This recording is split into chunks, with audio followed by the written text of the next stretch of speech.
বাংলাদেশের সরকারকে তেলের দাম কমানোর পরামর্শ দিলেন বাংলাদেশের সাবেক cricketer fast bowler Rubel Hossain. এবং উনি যেই পরামর্শটা দিলেন, উনি বলতেছেন যারা আসলে তেল মজুত করতে চাইতেছে, তেলের দামটা যদি কমিয়ে দেওয়া হয় তাহলে তারা বাধ্য হবে তেলটা বিক্রি করার জন্য, কারণ দাম যখন কমে যাবে তখন তারা মজুত করবে না।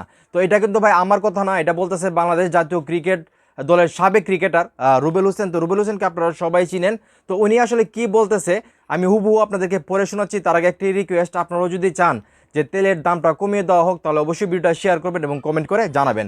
তো রুবেল হোসেন বলতেছে যারা অতিরিক্ত লাভের আশায় তেল মজুত করে বাজারে কৃত্রিম সংকট তৈরি করছেন তাদের জন্য একটা ছোট্ট পদক্ষেপই যথেষ্ট। সরকার যদি দামটা সামান্য কমায় তাহলেই খেলার মোড় ঘুরে যাবে। মানে রুবেল হোসেন যেটা চিন্তা করতেছে, যদি যারা এখন মানে তেল মজুত করতেছে তারা তো আর 1-2 লিটার মজুত করতেছে না, তারা হাজার হাজার লিটার মজুত করতেছে। এখন যদি সরকার একটা পদক্ষেপ নেই, সরকার যদি মানে দামটা কিছুটা কমিয়ে ফেলে বর্তমান যে মূল্য আছে তার থেকে, মানে ঘোষণা দেয়, তখন কিন্তু যে যারা মজুত করতেছে তারা কিন্তু ভয় পেয়ে যাবে। কারণ তারা যদি 1 টাকা করেও যদি আসলে দামটা কমে যায় তাদের কিন্তু কোটি কোটি টাকা লস হয়ে যাবে। তো এই জিনিসটাই কিন্তু আসলে ক্রিকেটার রুবেল হোসেন সবার সামনে তুলে ধরতেছেন।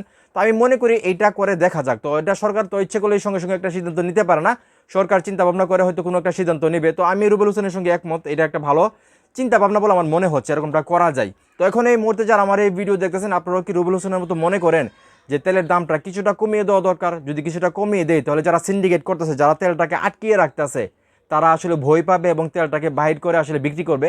আপনাদের কি মনে হয় সেটা অবশ্যই কমেন্ট করে জানাবেন। ভিডিওটা ভালো লাগলে অবশ্যই শেয়ার করবেন।